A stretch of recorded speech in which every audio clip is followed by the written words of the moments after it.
restore our Gloria to live forever. Bring down the dark regime and know how to unleash eternal power. Lead us to order.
Hello, everybody, and welcome back to SLE Split 4 Week 2. We have Wacky Wraiths Y versus Black Manta, and I'm joined here today alongside Algren. How are you doing? I am doing great, Lou. Thanks for having me again here on the cast of the SLE for another show match. Actually not a show match, for one of the last matches of the week before we're gonna go over to the next draft for the next week as well for the next matches, as we still have yet to see the result of this game, as it's been hidden, but the games have been played already. But I'm excited to see how this one turned out. Yeah, absolutely. I mean, last week we had Black Manta going 0-2. I'm sure they hope to make sure that they don't go 0-4 this week. And Wacky Race went 1-1 last week, and I'm sure they were hoping for a better result. And so both teams have a lot to play for here. It's only the second week, but they're both definitely here to win. Yeah, Um, absolutely. so what can you tell me about these teams then? I believe that the Black Manta game was not streamed last week, so it's kind of hard to tell. I think only from the results, it just looked like it was quite a convincing loss, sadly for them. So they're definitely looking to bounce back here. On the other hand, you got Wacky Wraiths. Like they're actually, I guess they got a bit lucky with the draw because they go 1-1, but they do go up against the 0-2 team. So technically, that should be a good matchup for them. But then again, this is very early on in the season, so the standings are not actually. They shouldn't be an accurate representation of strength. So for Wacky Wraiths, uh, there's still some question marks I have for them because I think I read in the article that their star player Butner is absolutely supposed to be popping off, but only one of those games that they played last week was actually a pop off. So I'm excited to see if he can get it consistent now. Like he lost first game, won the second game. Can he now go 3 games in a row then to pop off? Yeah, absolutely. And a big difference from last week, something that we can't look at last week to find out is how is Lena going to be playing? Because Lena is playing in instead of Usagen this week, if I'm not mistaken. Um, That's on the side of Black Manta then, I suppose. no, for Wacky Wraiths. Oh, for Wacky For, Raids. for Okay. Wacky Wraiths, yeah, so Usagen's out. Usagen played both games last week. So looking at their OPGGs, they do play very similar champions. Usagen last week was playing Corki, and then he also played Lissandra. But in terms of what they play in rank, they play very similar champions. So it will be very interesting to see what Lena can do here. Do you have any history on Lena? Myself, I do not, but I think it's going to be interesting to see how Wacky Raids plays in with a new player, because obviously that might change things in voice-com. So uh, as far as solo queue, you can tell you don't know really what goes on in scrims. So these champion pools, we'll see what they want to bring out here in the end. Yeah, As absolutely. So see, maybe we can get into game here and see how this game played out. there So we looking at go. the draft, we have Volibear, Wukong, Nico, Kog'Maw, and Lulu, a solo queue special there. And then on Black Mantha's side, we have Ornn, Hecarim, Syndra, Jinx, and Braum. Yeah, here we go immediately into the action. No time actually really to talk about draft. We're just gonna get right into it. The thing that I noticed the first here is that both comps are going heavily into team fighting. It's a Jinx, Braum, and a Kog'Maw Lulu. As we see some tanks in the top lane. Kind of prefer the Ornn there, but they both have a very good setup here for team fights. So I'm excited to see how this one's gonna play out. Absolutely, and we're starting off here with a Infernal Dragon. So no Infernal Soul this game, as everybody likes to see in solo queue. But this bot lane, very traditional bot lane setup, almost throwing it back a few seasons. What do you think about this Kog'Maw? It feels like a bit of a wild pick here. I don't think it's that wild of a pick. I think we've seen also in the LEC that there's G2 specifically has been opting into Kog'Maw Braum actually quite a lot. I think it's got very high DPS very early on with his W, percent max health, deals both physical and magic damage, so it's hard to itemize against it as a tank. Obviously, the hard thing about the champion is to keep it alive, but that's why they drafted with stuff like a Braum or a Lulu, which is actually really good alongside it. But you're gonna have to keep it safe from a Syndra stun as well as a Hecarim diving in. But then again, I think that's why the Lulu would make a lot of sense. So I think draft-wise, the Lulu and the Kog'Maw, I think they're kind of set up properly against their enemy draft. But obviously, you got to get through that early game. You got to get those items, and then see if you can actually pop off in those team fights later on. Yeah, absolutely. I mean, for both bot lanes here, they're just kind of looking to farm, so I don't think we'd expect to see too much happening down there, especially with Kog'Maw going Cull here. So what about the other lanes? So we have top lane. We have Volibear against Ornn.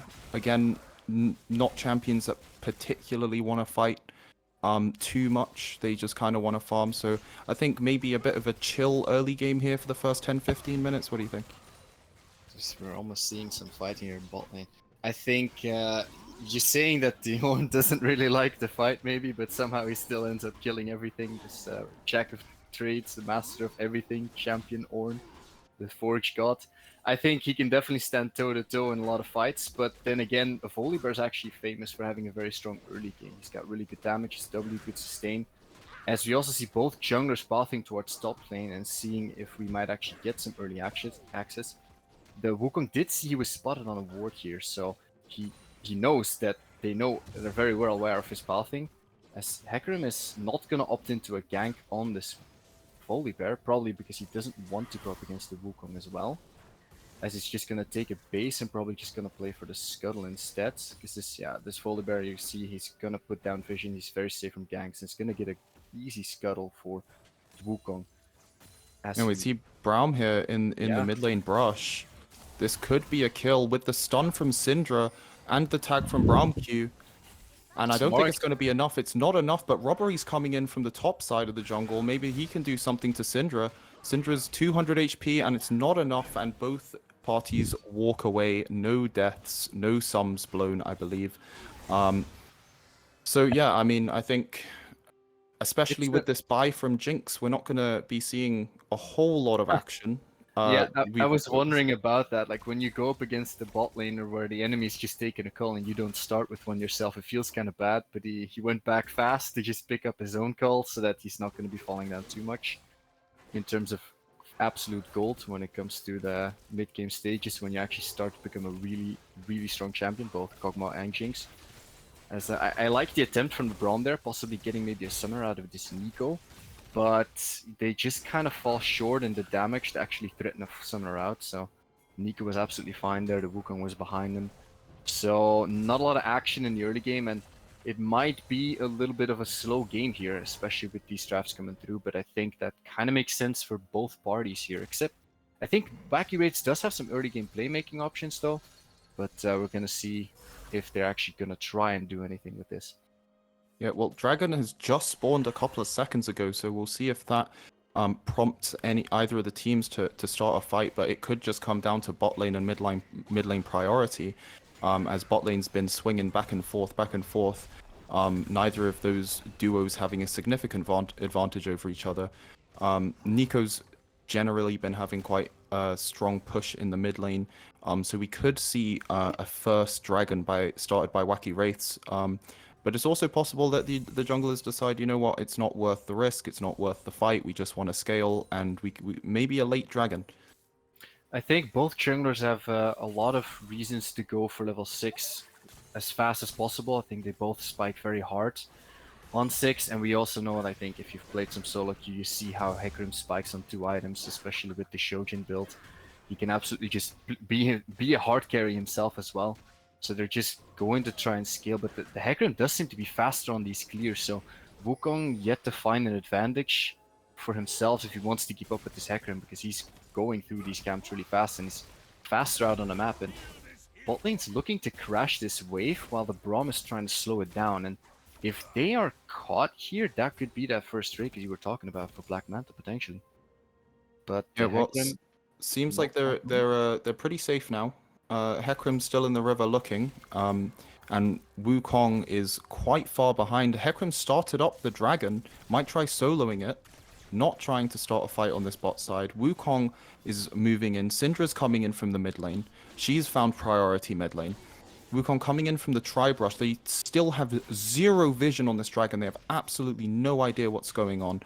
I think they know, but this is an awkward one. Is this Wukong going? Actually, the Hecarim will just walk away. Oh, the Syndra also walked back to mid lane, so as the Drake just kind of resets and no advantage for Black Manta. I thought this looked really good for them initially, but not much happening just yet as they don't want to flip it. Yeah, I think bot lane maybe took a while to push out that bot lane wave. And we see Robbery now on the dragon. Wonder if he's going to start it. No, he's not. He's just going to walk away. And now there's plenty of vision for both teams around that dragon pit. And so they probably will know when one team starts it. But something I do want to talk about, and some champions we have been looking at, is top lane. Look, massive CS lead in the top lane for the Volibear there. Yeah, we kind of went. We didn't really talk about it just yet, but we also saw the Volibear just taking a plate in the face of this Ornn. So, kind of like expressing that early game strength from a Volibear. Kind of hard, I guess, before first base for the Ornn. He was kind of without mana. He's just kind of like taking the CS in his face as there's no jungler intervention right now, and the Volibear just kind of comes out on top in this matchup. So yeah, well, it's actually we do finally see that the junglers are on opposite sides of the map, and if the Hecarim is aware of that, if Mentally Unstable is aware of that, there could be a gank in the top lane, seeing how Volibear's been pushing so hard, and obviously, there's a fight in the mid lane. And nothing comes out of it. Yushin uses his ult, and there's nothing. Oh, I guess I was lying. I've just realized. I did say it. Yeah, I did think it was Lisa playing, but I guess I'm just wrong. Yeah, that's on me. And fight in the top lane here with Kazemaze trying to take a plate. He gets punished for it. Ulted by Ornn. Ults back for the health. Has 100 HP. He's gonna go down here. Comes in with the shield. And they're trying to give the kill over to the Hecarim, and there was first blood in the mid lane, in fact. Yushin and Robbery taking down Denza on the Syndra, and that will start the dragon, I believe, for Wacky Wraiths. Or actually, they've just walked past it.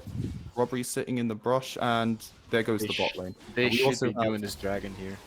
Yeah, they also have Mentally Unstable and Black Manta doing the rift on the other side, but I do feel like Wacky Race took a while to start this dragon. It did take them a while, but in the end with the Kog'Maw they're going to take it relatively fast. They're probably going to catch bot wave after, get the resets in. They end up kind of trading sides of the map, although the mid lane's maybe not quite that opposite side of the map. They do find a pick for themselves, while the Volibear was kind of disrespectful. Like, before he could take these plates, see, no, there's no way he's going to get that kill. Before he could take the plates in the face of the Ornn, but now that he has mana and he lands a combo, he finds himself under the tower with with so much lost health. And then Ornn just calls that horn, and he's going to give a kill to his jungler. So very good kill in the top lane to punish this Volibear. But with the mid laner dropping, actually now will take a plate now in his face, because he's still, I think he didn't find a time to get a recall in yet, so he's kind of low and he doesn't have the Ornn horn, so there's no way to punish this, and he still actually keeps pressure in there. So overall, I think this is kind of an advantage for the Wacky Wraiths, but the game is still really, really close. You can see it's only 500 gold difference, and I guess that is coming from the plates that Ornn has been, that Volibear, I'm sorry, has been taking top lane. Oh, and there's a fight in the mid lane, stunned by the Syndra and the ult, no ignite, and Yustin's walking out with 100 HP. Meanwhile, the Herald got dropped in the bot lane. They managed to get a couple of plates off of it. I think, if I'm not mistaken, that tower was 5 plates beforehand, so that's 3 plates off of that. And pressure all over the map here. Getting some gold into the pocket of the Jinx as well as the Hecarim, your 2 primary damage dealers, must feel really good though. As they sadly don't quite get that kill on the Nico. That would have been really, really nice, because then you would be winning on 2 sides of the map. But you're gonna just have to take the blade gold right now to kind of like close the gold gap. As top lane, the Volibear actually got a solo kill now. Did he still not recall? Yeah, and I think that's the problem that this Ornn has with... oh Jinx wait, ult. there's a Jinx rocket. Oh, and he sidesteps it. And he sidesteps it. Only 200 HP. That for sure would have killed him. But he gets to stay here and take another plate. But is it too But this greedy is with mentally so unstable greedy. coming in? And he takes the kill. The free 300 gold. Absolutely no way he should have been staying for that. And And loses he the does plate. get punished. Oh, Did he not that get the is- plate? No, he did not. Oh The my minions took it goodness. off. Oh, that Well, is... there was just no reason to stay at all then. No, not at all. That's way too good. You got the solo kill. You sidestep the rocket, just take the win and get out. But that is... I don't know if that was already a shutdown on the Volibear, because he's been getting a lot of plate gold, but probably because of the death not. Otherwise, that would have been a lot of gold for this Hecarim, as he's starting to... He's got his boots. He's, I think, almost about to finish his first item as well, so this is getting kind of scary. On the opposite side, there's Wukong. He has his item, just not the boots yet, I guess. Took the free boots. I think that's actually quite a good decision there. I kind of want to see him in more fights, though. I think this Wukong has reached level 6. I would like to see that cooldown being used pretty much, well, on cooldown. Yeah, there's 1,000 gold in the top lane. They're invading the Hecarim. And they are walking into the Hecarim, and he gets his blue buff and walks away. Moving on. Yeah, 1,000 gold in that top lane. This Ornn is really kind of being left out to dry. I mean, as a tank, maybe it's not that bad, but his robbery coming into the mid lane, he gets stunned up by the Syndra, and she should just be able to walk away, and she does. She does take a big chunk of damage from that Nico Q, though, and a lot of pressure here around the mid lane. There's This the Wukong Brown pressure walked coming into out, right? He did time the scatter, the weak, nicely as the Wukong was about to jump in, so that went on cooldown, so he can't really get in there to get that knockup, because if that Q lands with the extra bounces, I think that might have been a kill on mid lane, or at least his flash. But he gets to hold on to it, because of a really nice E there. As we might see a little bit of a fight in bot lane. No, they're just gonna trade some cooldowns and walk away. As this top lane pressure is actually just massive. This Volibear is just... This is... He's 1 and 2, but he's actually tearing up this tower. And we have Hecarim coming down to the bottom river here. Probably both teams trying to set up for this dragon that spawns in 40 seconds. Turret plating has fallen, which surely means this Volibear is going to take top turret, but maybe knew that, and he knew he was going to get dove. He based, and he's coming in to help with the dragon. Kazemaze does, however, have TP, so he can also help in this dragon fight, and it might be a 5v5 at 14 minutes. I think they shouldn't even contest this. The Ornn is here. This is a free bait, but that's Ornn.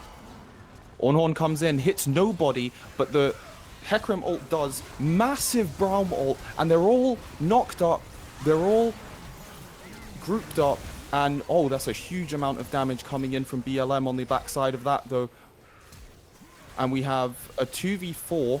Everybody's low. Usage 1 HP. He does die. Caliber's 1 HP. Can he kite the Volibear here? Volibear's trying to pull off the 1v3, and he doesn't manage to do it. It's a 5 for 2 in favor of BLM. A massive teamfight win for Black Manta. There was like just too many cooldowns being thrown on top of each other. Like I couldn't even see who was hitting who at that point. But it's the Jinx that gets excited and runs out of it. She can create the distance from the Volibear, so she will not die, even though she was so low to almost going down. As Wacky Wraiths just kind of falls short in this fight here. You see that the priority from Black Manta, they were first in the river, they can pull the trigger, the Kog'Maw doesn't get to move, they will just layer their CC, layer their abilities, and they will just pick up this fight as well as their first Drake as well, so it's going 1-to-1 to Drakes.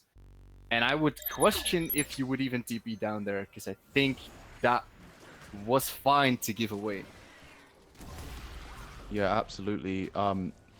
Wacky Wraiths taking a bad fight, and I think especially with the terrain against that kind of team, the Ornn goes wide, sure, but it forces them into the tri-brush, and they just get hit with every ability from BLM. So hopefully they will have learned from that mistake, but it does put them down about 500 gold. Yeah, gold lead actually not that big of a deal yet, it looks like. As you see also the first time now also does come through from the Ornn. We see the Shojin finished on Hecarim, as we know that is a massive power spike for him as well. We see the first items pretty much coming through all across the board. And we're gonna be probably a bit of a lull again until the next objective comes around, and the Ornn will below us for the next team fight. But right now, a little bit of more farming, I guess, as we just have to look at a herald being placed around the raptors. He might have thought that was his trinket, or as Nico also recalled, so this herald is not getting any backup. Oh no, actually. Oh, there's a fight mid lane. Usage just gets blown up by the Syndra, and this Rift Herald probably isn't finding anything. Because unfortunately it does not work on the Raptors, believe it or not. So, oh, there's a fight again in the top lane, and Kazema's just bullying Maybe. Nothing he can do about it, and I'm not sure if Maybe's ever going to get the items to be able to fight against this Volibear. Well, I don't think he needs to. He just needs to hold on for as long as he can until the next objective comes around and just force another team fight before this Volibear breaks into your inhibitor. As but there was a big fight win in the mid lane here. I didn't even see the Nico on the minimaps. I think she just spotted her as a minion or something. So we see possibly a dive top lane. And he's disabled the tower with the Volibear ult, but I don't know if he has the damage. He doesn't. But maybe he's very low. Or maybe he does. 300 HP. He's been knocked up under the tower. And the Jinx Rocket misses, and Kazemaze is able to take down Maybe for a third time. A third solo kill for Kazemaze. And this top lane is becoming an issue. That was a very long tower dive, as we see Wukong possibly caught out. Kog'Maw is close by, though. As they're going to exchange looks and some spitballs from the Kog'Maw, as Nico finds himself very low. And he's not going to burn. I don't think he burns to death here. No, he doesn't. How much? 24 HP when I looked at the HP bar. But Kazemaze is here. The bear has decided to leave the top lane. And goodbye to Denza. 600 gold in the Volibear's pocket. Who said top lane needed to be an island? He TPs down and he locks down that Syndra, who almost got the kill on the Nico, but she will get out by the skin of her teeth, as the Volibear is gonna bring his lead down to the rest of his team. I love to see this, because if you're this far ahead, you just gotta play with your team and you just bring your lead in. And now Wacky Wraiths looking to siege the mid lane tower, maybe. They are backing off. We have some recalls coming in. Maybe everyone's just going to chill out for a second. Everyone resetting for this next dragon and Baron that are spawning in around a minute. And with we've seen the amount of damage Kog'Maw can do to objectives. It could be possible here that they try rush a Baron if they do get the chance. I don't think they're going to quite rush it, though. If you're staring against a Hecarim remote that can just come in for a steal very easily, or an Ornn ult to disrupt you very hard. It's just kind of, I think that's kind of too risky, but they're definitely looking to posture around this. I think he also wants to finish his Ray Blade as well, because then his W will deal a lot more damage as well. So I don't think they're just gonna look to get like the vision control and make sure the enemy doesn't do anything that they can't see. And if they do find a pick, then maybe they could do it, but I think they're not gonna flip it against a fully alive Black Manta. And we have Ornn recalling quite late here. The dragon is spawning in 3 seconds, and Ornn's in base. Oh, but the double TP coming in from Syndra and Ornn to make it a 5v5. And Robbery could be caught out here. Mentally unstable, brings him back into the team. He gets stunned up, but he's able to get out on a huge 4-man ultimate by Usagen, but he gets instantly blown up. There's no backup. And Robbery dies for it as well, and it's a 5v3 for the dragon. They don't have any jungler, they have no smite, and they just have to concede. This dragon has to be gone. You just leave. There is no way you're gonna steal, unless like a magical ultimate from the Kog'Maw quite gets it. There's no way to stay here. I think you're going to have to make sure they also don't get a Baron off of this, because it's still 10 seconds on them, but I guess they're just gonna get their gold reset and gonna reposture to see if they can now start playing for the next objective. I'm quite confused as to how this happens. I think it's the Wukong is just too far forward, and then the Nico feels the need to save him, but you're fighting so far away from your carry. You need to play around this Kog'Maw. You need to let them come in first to then do the counter engage, because if you're going so far forward, this Kog'Maw cannot help you, as they find themselves in a 2v5. The Pop Blossom looked nice, but it just popped his own demise. Yeah, I think that this Cogmore, we've yet to see any impact from it. He hasn't really been able to be part of the two big team fights that have happened around the dragons that have spawned this game. I think Wacky Wraiths definitely need to be aware of the fact that a lot of their damage is coming from one champion. They've kind of built their comp around it, and they're not really playing with it. While we see both teams looking towards the top side of the map around this Baron, with Black Manta now having a 1,000 gold lead. Not too big of an issue, but it could be the deciding factor of a couple of AP, a couple of AD, some tank stats in team fights. Yeah, it could absolutely be true. So right now you see that the items coming through for the Jinx. She has found herself an IH, whereas the Kog'Maw is not quite on his Rage Blade yet, so they might be looking for a fight in the mid lane. So Wukong goes in. Robbery goes in, he gets Caliber to 200 HP, but is stopped by Maybe. Maybe it ults him, and Robbery's dead. Mentally Unstable's in the middle of 3 people, gets Pop Blossomed, dies, and we're back to a 3v3, and both teams walk away. While there is a fight in the bot lane, Kazema's trying to take on Denza. He doesn't have ult anymore, so Denza should be able to walk away from this. They're gonna trade their junglers' lives. I think, I really like the Nico ultimate there, just to keep that Hecarim away from this Kog'Maw as he can keep on DPSing them down. They're looking for a bit more here. And we're seeing the damage that Cogmore can put out even to tanks. He does not care too much about your tank stats. Here's Kazemace, he's looking for a flank. He doesn't have ult though.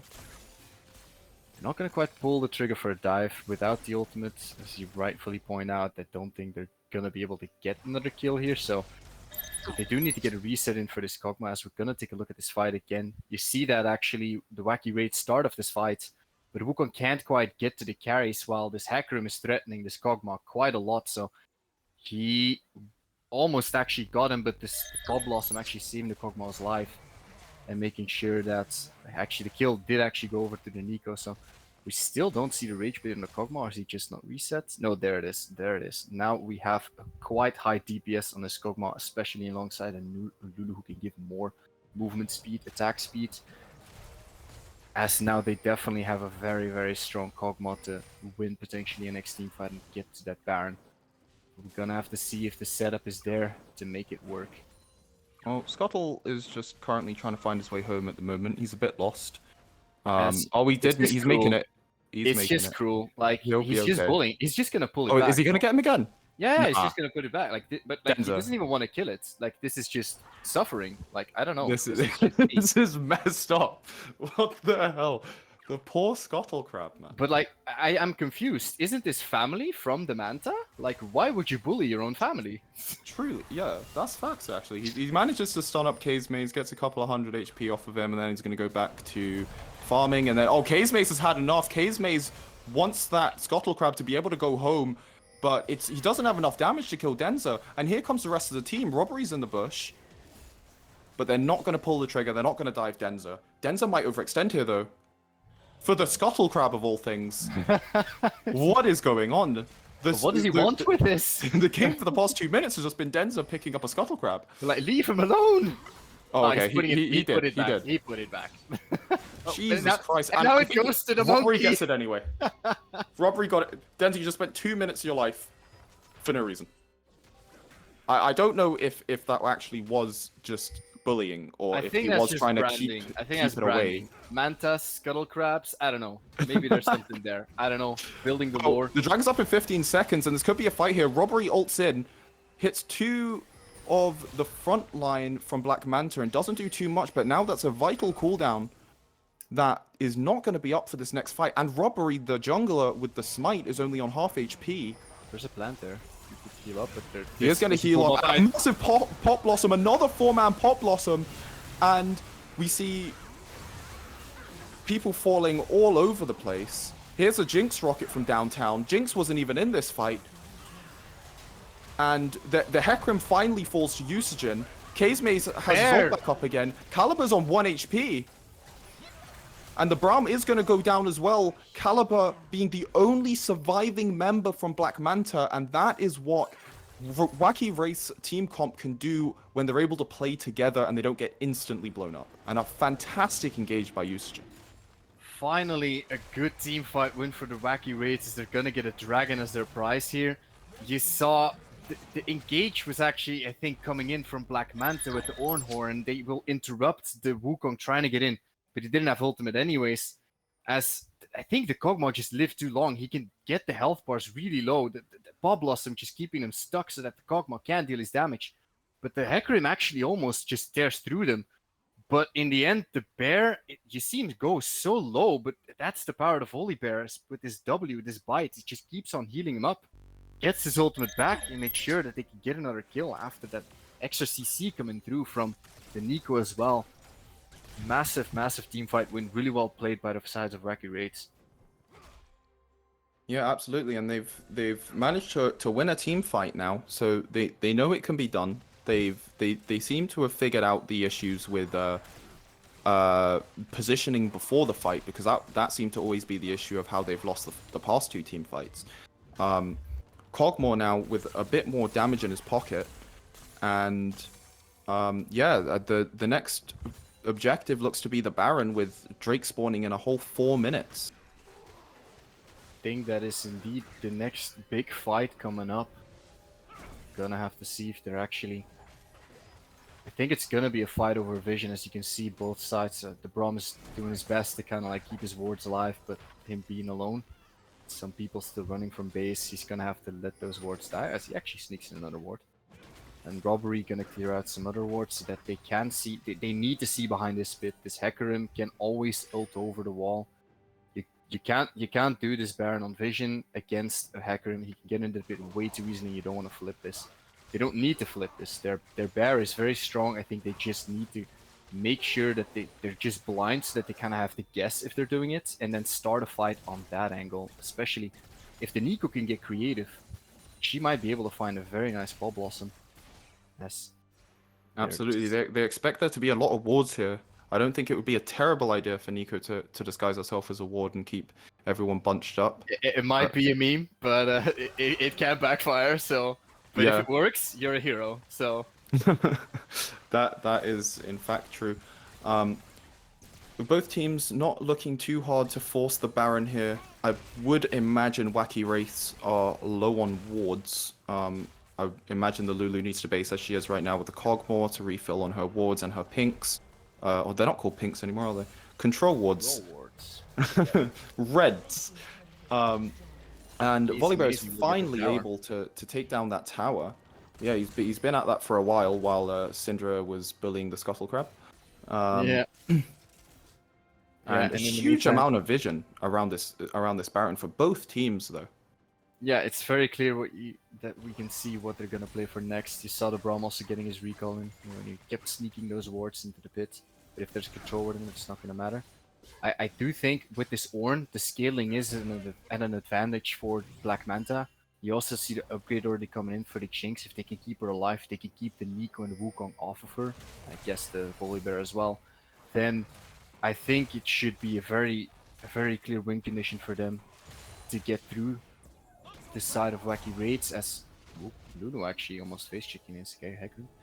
But I was going to say that I think with the Ornn coming in, I think it's a very clear teamfight strength. With the Ornn upgrades, I think they have a very good advantage if they do get the scale. So I do think Wacky Wraiths are a little bit on the clock here, even though you have a Kog'Maw. You have creative options with the Wukong ult and the Nico ult. I think you can start fights here. It's gonna see a split push fight. I think this is an advantage for the Volibear, but I don't know if he can take the tower in the face of an Ornn.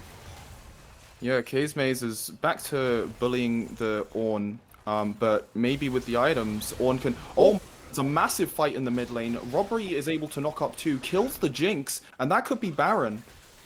They're going to push in this mid wave, and I imagine walk straight to Baron. Volibear is basing, he's going to TP back in, it's going to be a 5v4, and BLM would have to pull something incredible out of the bag to stop this Baron coming through. They have to take this advantage. They lost one of their biggest damage dealers. They still have the Hecarim, but his focus has to be on the steal here. Unless they pull the trigger early. They can't see the health bar because his control ward is blocking everything, but it's a bit of an awkward position here, but the Volibear is going to come in. He's going to create some space. Absolutely, they have Ornn and they're all grouped up.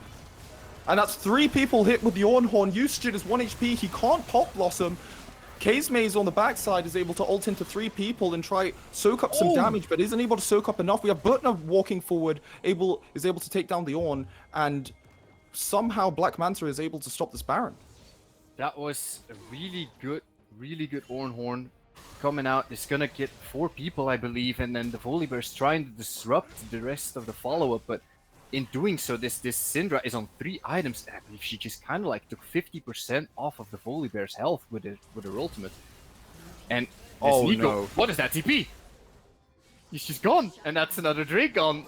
What's going on? It's slipping away from Wacky Wraiths. They had cleaned up their mistakes in the mid game, but it's coming back to haunt them. They've somehow managed to drop a Baron in a 5v4, and then Usajin... I want to say it was a misclick, but it's difficult to excuse it. You have to press a being button. honest. So, I don't know if it counts as a click, but it was miss something. Let's say that. Something was missing in that. So Usajin's dead for another 15 seconds. I mean, the death timers are getting quite long now, and BLM are able to make a massive advantage out of this. They've managed to take the dragon. They're getting a bunch of gold into their pockets while Usajin isn't able to play the game. Yeah, after all this, now you see that they didn't manage to get a Baron, and with this pick-off, they also couldn't contest the dragon, so now they're staring at Soul Point for Black Manta. And in the meantime, I think this Volibear is building full tank, he's building for the team fight, so his split push pressure is just not quite there. He was ahead early, he was really strong, but I don't think they can win this on aside from the Volibear, so you're gonna see him group up now as well, as Ornn is actually looking to take his tower. They might, and they're not going to collapse on him. In the meantime, it's just, again, vision control, vision war for this Baron. Yeah, and the gold lead still being quite small. Denza might blow up Delph, and he's dead. That just happened. That's the power of the Syndra. She's on 3.5 items now. That is no Lulu ult for the next team fight. This Braum.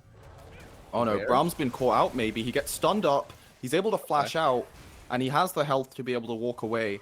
But that is a big summoner spell missing. But maybe not too bad for Black Manta. A little bit of questionable movement to go all alone for Vision, but with the Lulu down, I think Wacky Wraiths was just very hesitant to go forward. They must have thought that he was getting backup, and he will not die. In the meantime, they have to contest this without a Lulu ultimate for their... Without a Lulu ultimate and without a Volibear. Volibear had base. Usajin's going in for the ult. He finds 2. Butner's on the backside. He gets knocked up by the Ornn, and here comes the Hecarim and just absolutely destroys the dog. And Maze, he's here too late. There's nothing for him to do. Lulu's going to have to come run from base and try save his life. He manages to get the shield, and he does live, but oh my goodness, Wacky Wraiths. They're going to chase out the bear so that they could go back into the pit to kill the worm.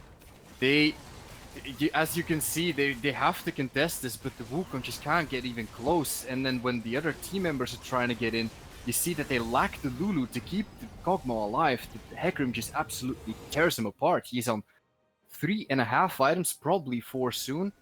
I think he just 1v1s the Kog'Maw every time of the day if there's no Lulu involved in this fight. So I like the attempt from the Nico to go in and make something happen, but it wasn't enough. And that's now Baron on Black Manta's side. And I think from here on out, it's now 5,000 gold lead.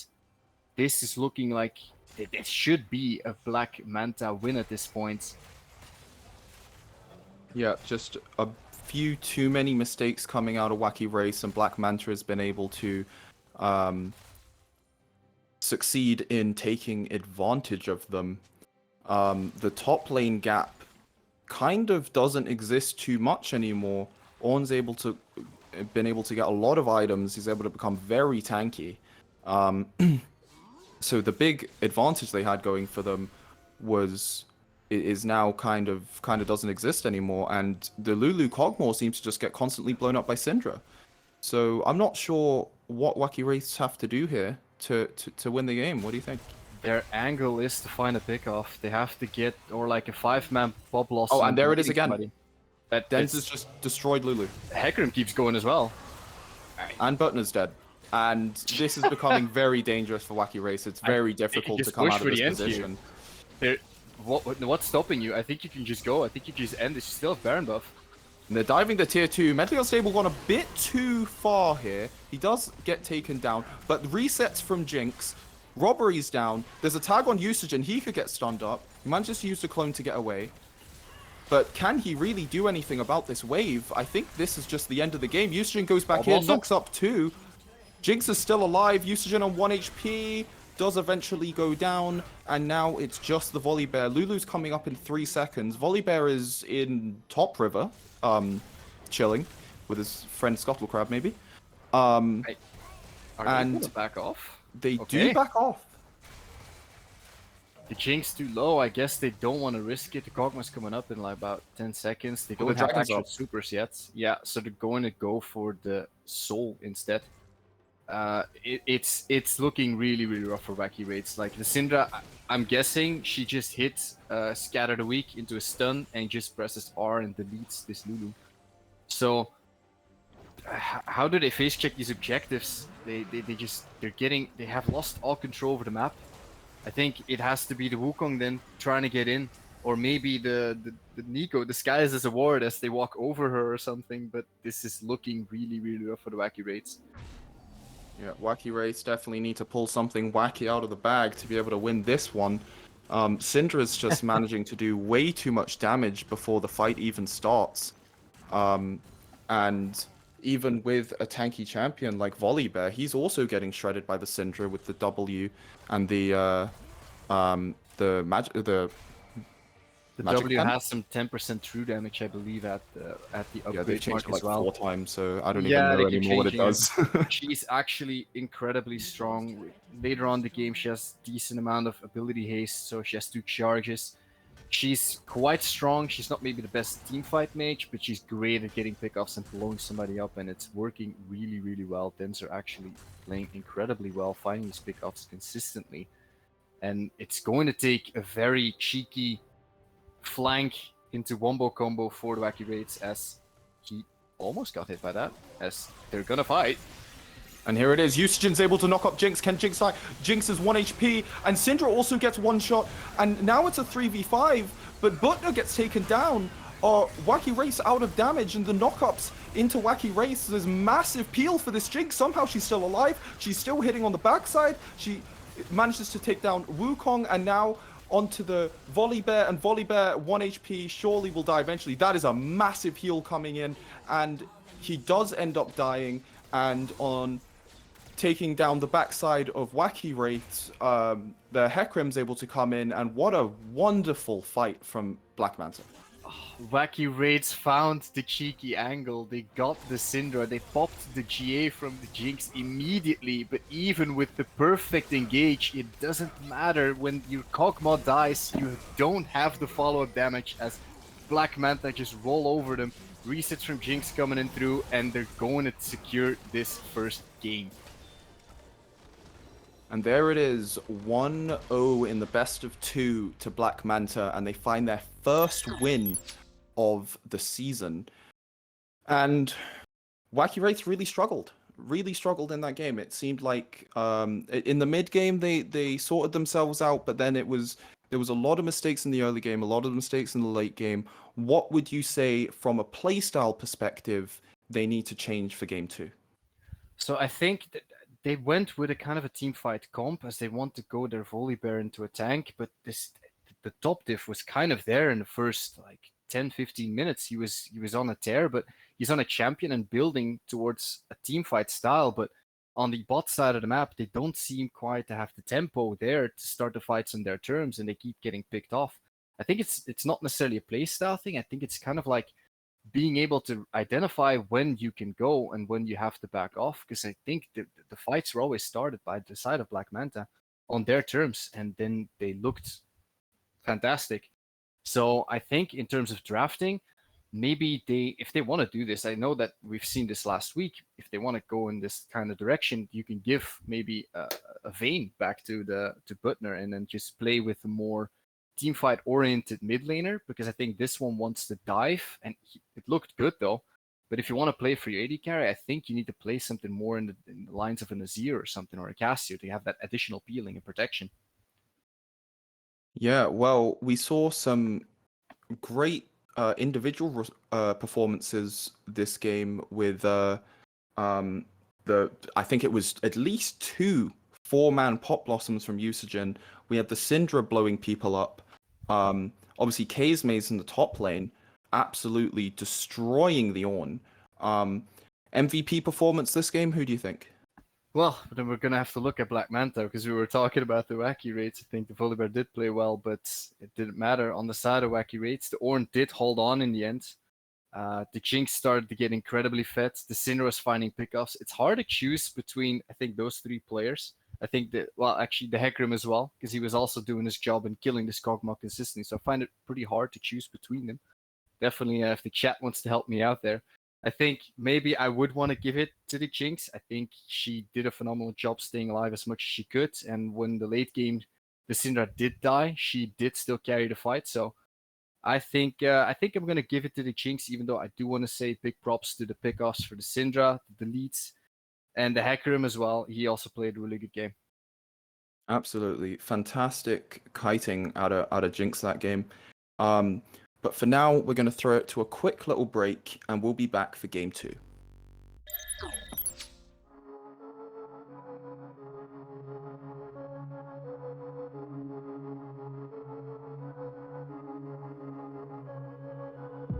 I lied awake for days, counting all the ways I died.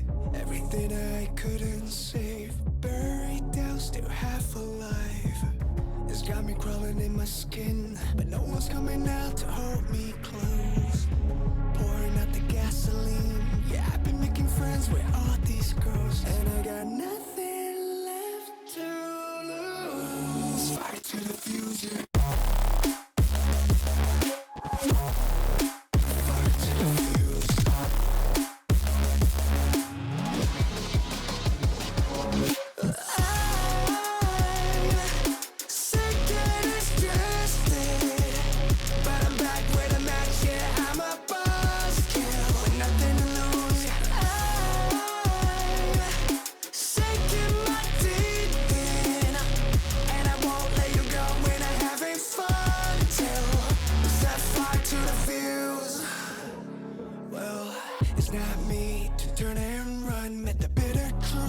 Choked it down, left a bad taste on my tongue, but my appetite's been growing now. I can see you crawling in your skin, but no one's coming out to hold you close.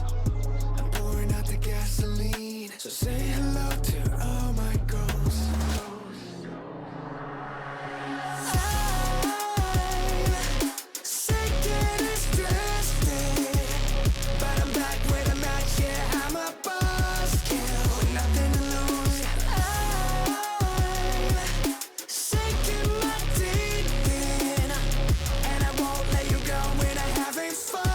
Till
Welcome back, everybody, and we're straight into game 2. Black Manta winning game 1 in a fairly decisive game.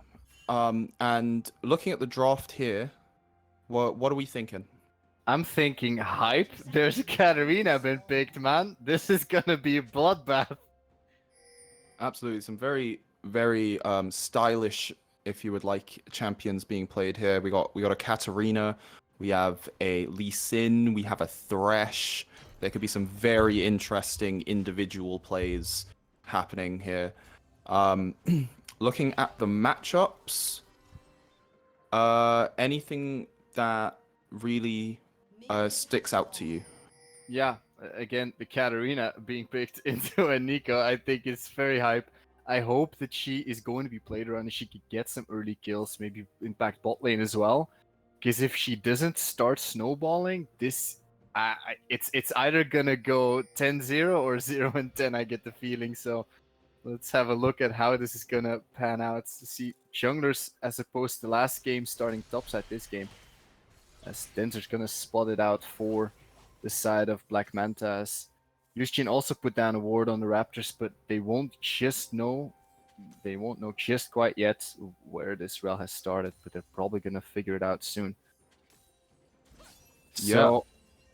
So getting into the game, or getting into laning phase, we have this Katarina Nico matchup is going to be very interesting. Obviously ranged into melee.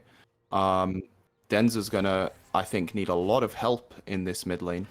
The other two lanes feel fairly tame, but with a Thresh, you always have the... Oh, that was very close. You always have the risk of that happening, with just a random hook hitting onto Caliber. Not quite landing though. They will find themselves level 2 versus level 2. In the meantime, you see some trading as the range advantage from the Nico is coming through. As she... Oh, Denzer's going in. Yeah, she's getting some trades in for herself, but she's actually going to lose a lot of health on this. If the Rel were to wrap around, maybe they could do something there. It's kind of fighting all across the board here.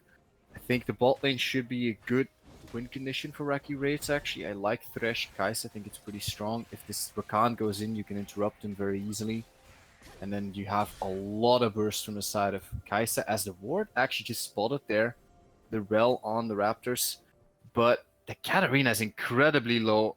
But this gank is not answered by Lee Sin, so let's see if they can actually make this work here. Usajin should know he's there. He saw him on a ward. And, oh, this could be dangerous. Denzer's very low, but does get to walk away. And Mentally Unstable's just there to make sure that he's able to shove out the wave. And you have to imagine that Denzer has to base here. It's very unfortunate. The wave's not going to crash. Yushin's going to be able to stop his base. And he does have to base here. Already down 3 CS. That is going to balloon once he bases. And he cancelled his base. Yeah, He cancelled his base. Nico's going to be able to push this whole wave in, you can imagine. Meanwhile, on the top side, maybe's just over 100 HP.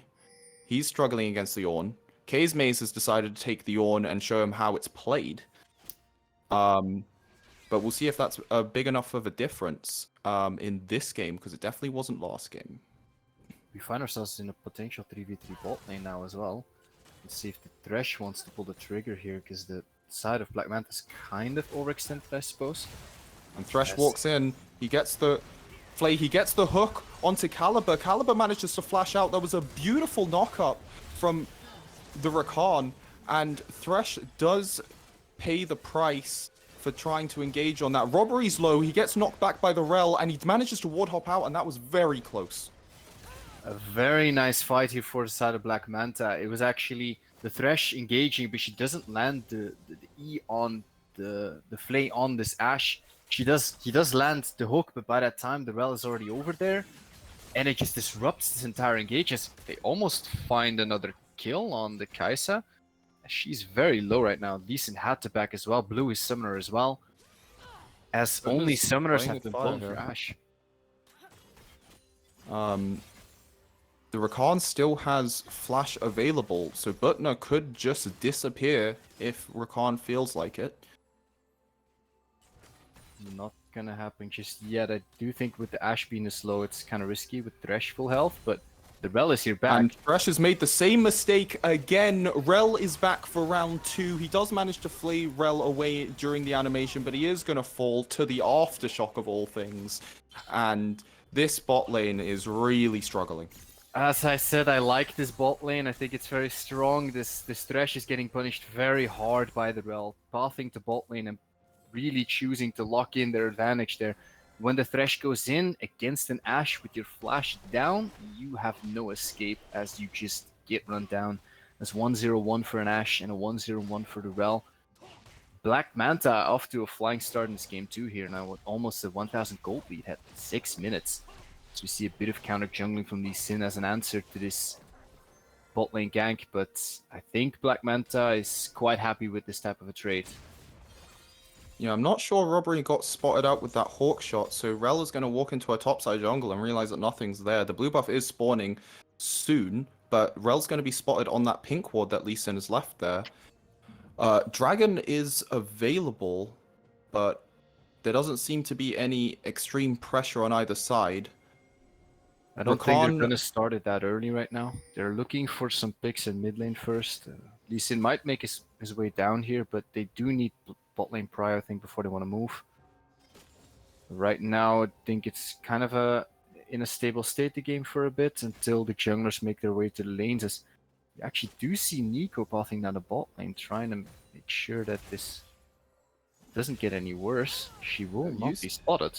He's down here. He has flash, but he doesn't have ultimate, so I can imagine he's just down here to create pressure. He had the push in mid lane. Katarina's just managed to push back and is now looking to walk into the river, but Usagen's really making sure that he's not allowed to walk here, but he does dodge the Nico route. Rel is looking to gank bot lane perhaps a third time, and that could really open up some options for them. Yeah, they should be fighting for bot lane prior right now. Lee Sin's gonna make his way down here. He might be first this time around, but oh, he does have level 6.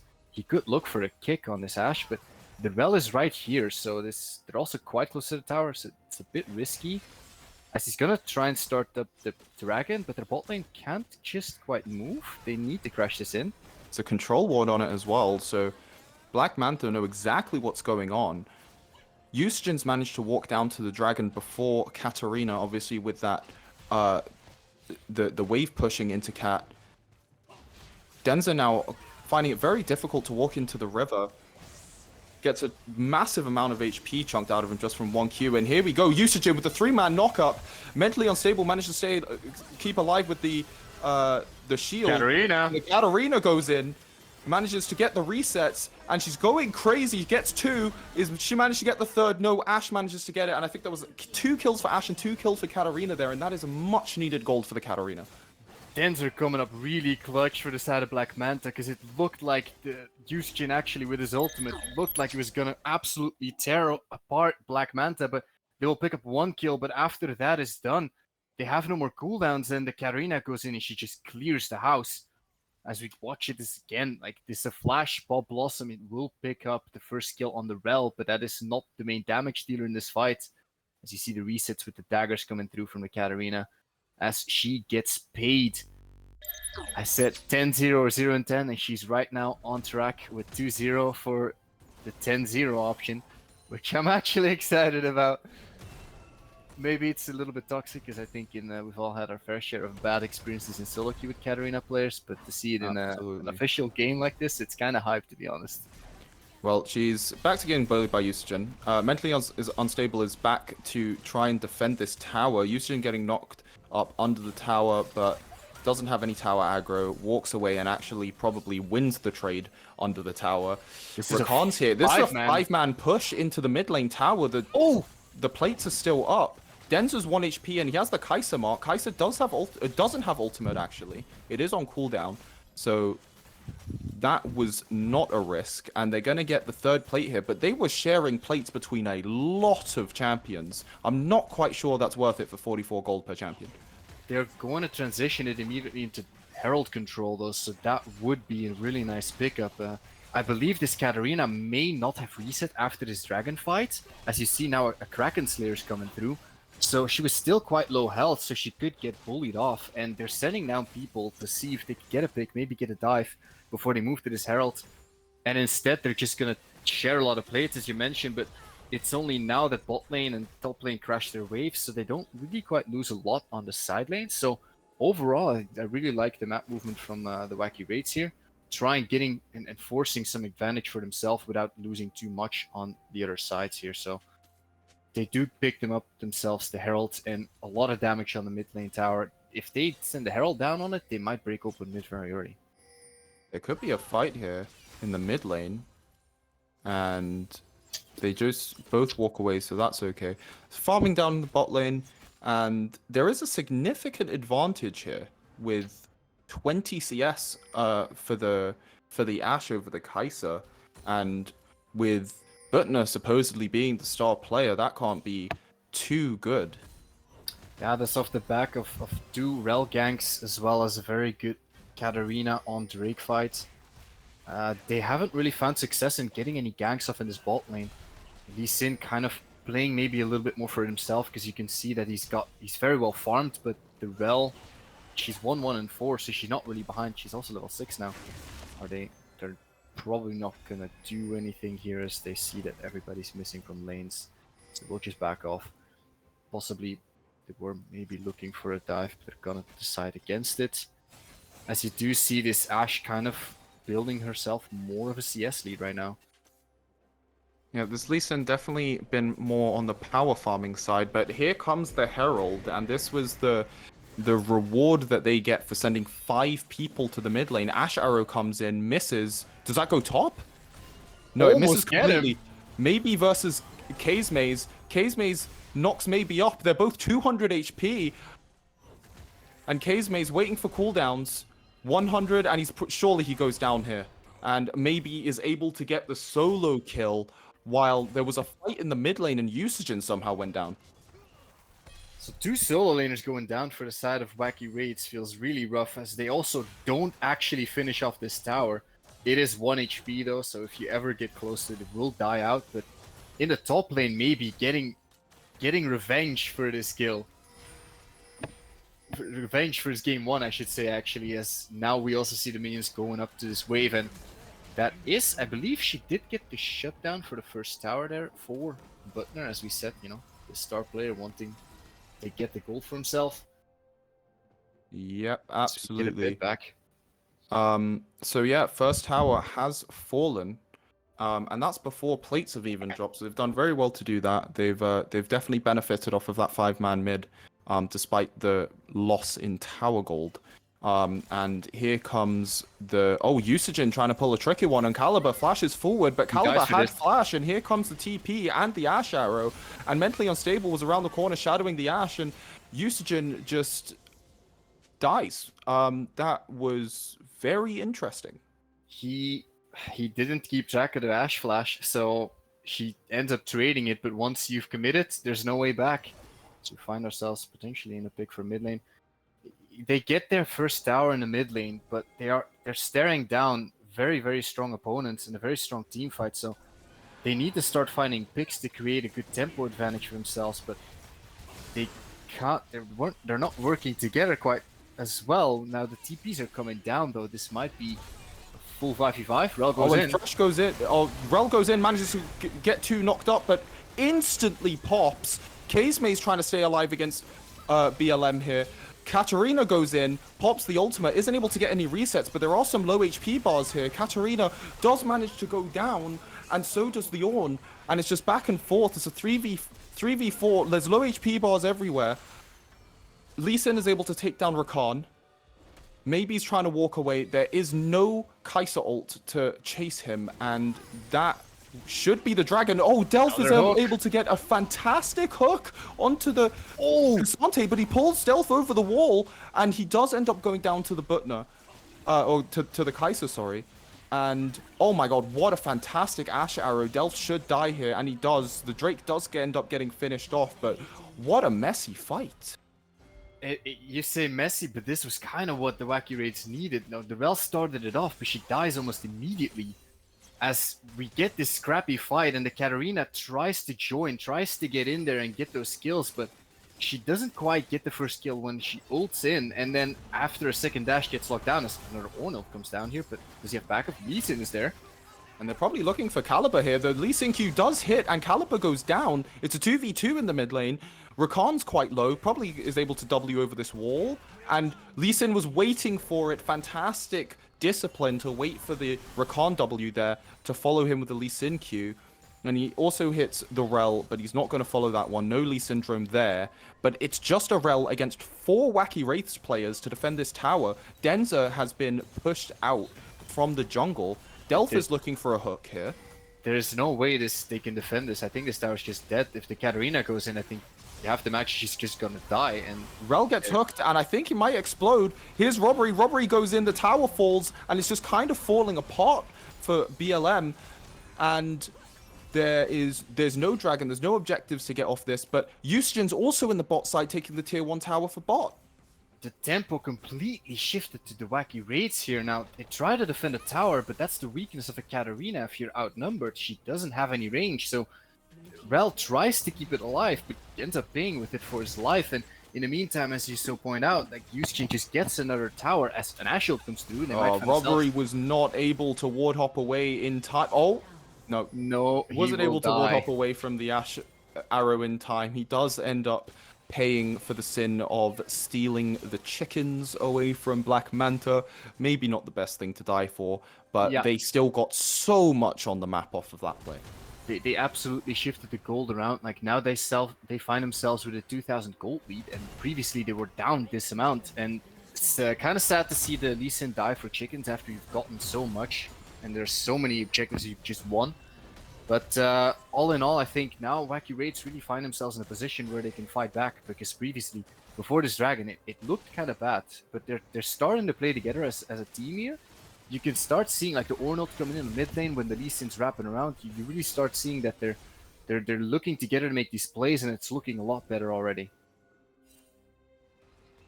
Yeah, absolutely. And you see, I mean, so early on into the game, they are just walking around as 5 people and demanding things off of Black Manta. And this time around, it will be the top lane tower. And Black Manta is just not in a position to be able to defend it. They don't have the gold, they don't have the damage, and they are just going to give it up. They're going to push mid lane instead. And there goes the top lane tower. They still have the Rift Herald in their back pocket, and they're going to spawn it mid, and they're going to try get the tier 2 mid tower. They look to trade objectives, but they're going to get collapsed on at the same time. I think they can get this tower, but can they kill the Lee Sin in time? I will just ward hop out, as Ornhorn might want to be blown here, but no. There it is. Oh, and he does pop it, and the 3-man ultimate from Eustagen, and Ashe just gets absolutely destroyed. And the Rel here, 1 HP, flashes over the wall, but is it going to be enough? No, but no, with the Ghost, is able to catch up with him. Meanwhile, Robbery, the Insec, onto the Rakan. Rakan's able to get away, has that movement. I don't think maybe he's tanky enough for this. He's getting chased down by the Lee Sin and the Kaiser. They both go down, and wow. Wacky Wraiths is able to get so much off of Black Manta overextending in the mid lane there. A great pick off here for Wacky Raids. They were trying to take a mid tower just straight for the top tower, but they do it so late, so the entirety of Wacky Raids turns on them, and they just find themselves getting picked off. And now they have to face this 5-man group from Wacky Raids, and they just... Now this Katarina finds herself between a rock and a hard place. As another fight almost comes out. Ashe. And Caliber here slowing down the Ornn, but it's not going to be enough. He's too tanky, and Wacky Race just walk away. The Baron is spawning in 40 seconds. They're going to try to get a reset in before that. Black Manta are just so far behind now, they can't really walk into that river and gain control over it. There is, however, a dragon spawning in 15 seconds, so we'll see which of the objectives the teams decide to go for. It does look like they're going for the dragon. Off the reset, Wacky Race are walking towards the bot lane. They're going to try and secure that. I'm not sure Black Manta actually have the capabilities of contesting this. They found themselves earlier on the map. They could have moved, but they're deciding against it as the Katarina still needs to come out of base. It's only second Drake, so you can give this away, but I don't know if you have the damage to trade it fast enough for a Baron, as Wacky Raids realize this. They have this ward behind the dragon, so they know that they're not doing it, so they're gonna posture around Barons to make sure that they can't sneak it against them. So Black Manta will not exactly get anything right now, as maybe this Nico little bit too far alone from her team, but they will get a top tower in the end, and they're going to trade it for a dragon, which I think is still very much worth it for the Wacky Wraiths. It's only a tier 1 right now. As yeah, Black Manta, I think they're looking for objectives, they're looking for something, so they're not quite out of this game as Ornhorn's coming down.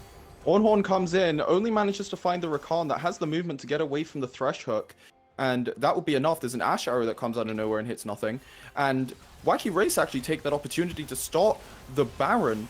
Here's the TP from the Cassante, and this is probably a 5v5 here, but are Wacky Wraiths able to get the Baron and get out before that 5v5 starts?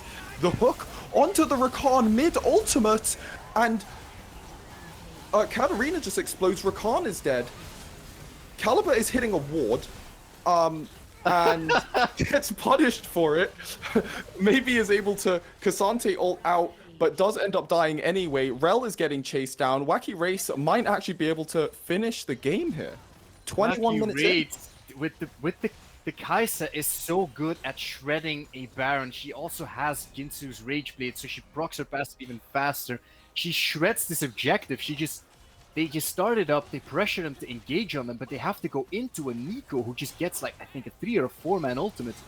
And as you rightfully point out, like I think at that point the team fight's over, so you might as well try and get a control ward, but not even that is going to the side of Black Manta, as Caliber can't even finish off that objective. So they just find themselves with nothing at this point. And this Katarina doesn't seem to be working out in the end after all. You can see it again, like they're going in the Thresh Hook, interrupting the engage into a Nico ult, and then it's already over. Yeah, Rel is able to get in there. You have to wonder at that hitting of the ward. Yeah, that was maybe not the best, but I don't think those two autos would have mattered in the long run. Yeah, Rel's able to get in there. Does get a 4-man Rel ultimate, but it just doesn't matter because there's no damage anymore. There's no Katarina follow-up. Katarina's already committed into the fight and died. Yeah, it was too little too late. And now they have Baron on the side of Wacky Wraiths. I think that mid lane inhibitor, was that taken earlier? Yeah, that was already taken. So they can just push 2 side lanes here. I like to see the setup. They're going to commit to this bot side. Is this Cassante? He's pretty tanky. Should be fine. As the hook lands, actually.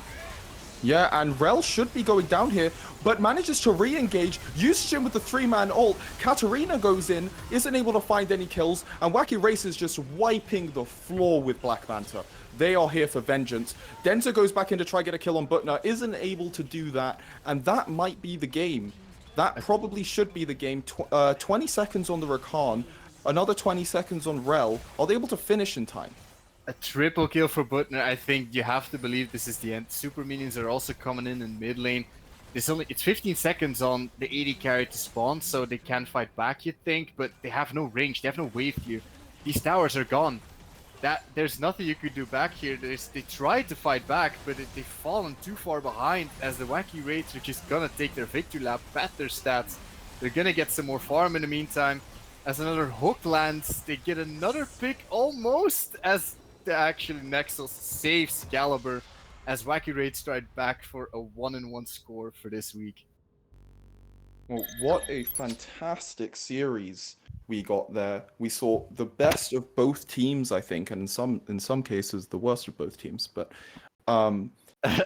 yeah, that was certainly a series. Very fast answer from Wacky Race. It seems like they really figured out what went wrong in game 1. They came back and they just destroyed Black Manta.